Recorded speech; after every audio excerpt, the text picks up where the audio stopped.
Selamat bergabung kembali di channel Salibai teman-teman. Di sini, kami mengajak Anda menjelajahi cerita-cerita menarik dari segala penjuru. Kami ada karena Anda semua. Saran dan kritik membangun akan kami hargai demi kemajuan konten kami. Jangan lupa, like, komen dan subscribe agar tidak ketinggalan cerita seru lainnya.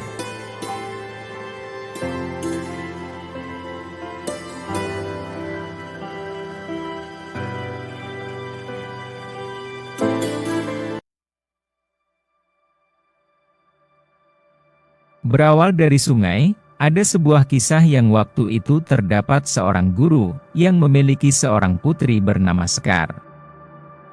Guru itu merupakan seorang patih bernama Empu Wisesa, yang terkenal memiliki seorang putri yang sangat cantik jelita.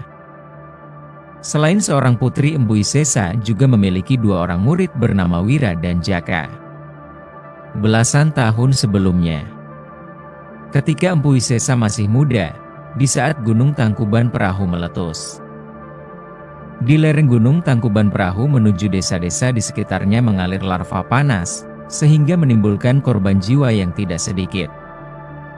Ketika mendatangi sebuah desa yang baru saja diterjang lahar, Empu Wisesa menemukan dua bayi yang ditinggal mati orang tuanya. Kemudian Empu Wisesa merawat dua bayi tersebut dan diberi namanya Wira dan Jaka. Sementara itulah kawah terakhir, terus menyala hingga belasan tahun berikutnya. Selain merawat dan menjaga dua bayi itu dengan penuh kasih sayang, Empu Wisesa juga mengajarkan berbagai ilmu kepada kedua anak laki-laki tadi. Bukan hanya ilmu bela diri, Empu Wisesa juga mengajarkan tentang kearifan hidup. Meskipun tanpa diwasi oleh Empu Wisesa, Wira tetap berlatih dengan tekun dan penuh semangat. Sedangkan Jaka kerjaannya hanya bermalas-malasan ketika tidak ada Empu Wisesa. Suatu hari Jaka menemui Empu Wisesa. Jaka ditanya apakah ada hal penting sehingga Jaka minta berbicara empat mata. Jaka menjelaskan sesuatu yang penting itu adalah keinginannya untuk melamar Adinda Sekar. Empu Wisesa tidak menolaknya karena putrinya dan Jaka sudah sama-sama dewasa dan sudah saatnya menikah.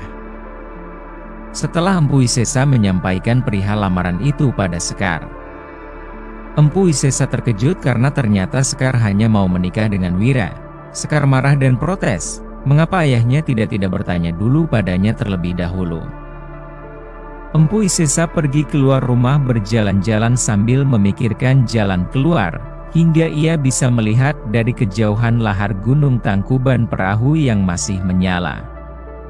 Ternyata masih memberikan ancaman bagi daerah sekitarnya Gunung Tangkuban Perahu. Selain itu, lahar tersebut masih memberikan ancaman pada manusia.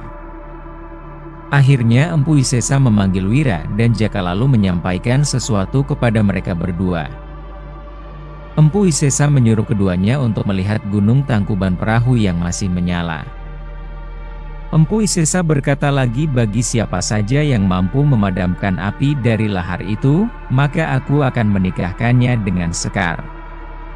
Syaratnya ini menurut Jaka tidak masuk akal, menurutnya mana mungkin lahar itu bisa dipadamkan. Karena api lahar itu sudah menyala-nyala puluhan tahun lamanya. Tetapi Wira mempunyai ide untuk mencari sumber mata air yang besar. Kemudian Wira mencari sumber air dalam jumlah besar, hingga akhirnya dia menemukan Sungai Citarum. Sedangkan lahar berada di sebuah cekungan yang agak rendah. Dengan ilmu yang dia peroleh dari Empu Wisesa, Wira bisa meruntuhkan bukit di dekat Sungai Citarum. Begitu bukit sudah diruntuhkan itu, maka air Sungai Citarum yang dialirkan, kemudian dibentuk menjadi bendungan. Lahar yang panas yang menyala itu bisa dipadamkan dengan air Sungai Citarum yang sudah dibendung tadi. Sehingga air tadi masuk ke cekungan tempat lereng Gunung Tangkuban Perahu. Sehingga cekungan tadi berubah menjadi danau yang sangat luas. Kemudian disebut dengan nama Danau Bandung. Karena berasal dari Sungai Citarum yang dibendung. Sesuai dengan janjinya, Empu Sesa menikahkan Wira dengan Sekar. Maka pernikahan digelar dengan meriah dan mengundang para penduduk di sekitarnya. Tetapi beberapa tahun kemudian danau bendungan airnya semakin surut dan mengering. Bekasnya luas yang mengering itu berubah menjadi lahan yang sangat subur dan makmur. Sekar dan Wira pun berpindah ke lahan yang subur itu. Mereka membuat tanaman dan sawah dengan hasil yang melimpah. Bukan hanya Wira dan Sekar, tetapi juga warga lainnya berdatangan untuk bercocok tanam dan mendapatkan hasil yang melimpah. Kemudian Wira diangkut menjadi pemimpin dari daerah bekas bendungan tersebut. Daerah yang dahulunya bendungan itu lama-kelamaan disebut dengan nama Bandung.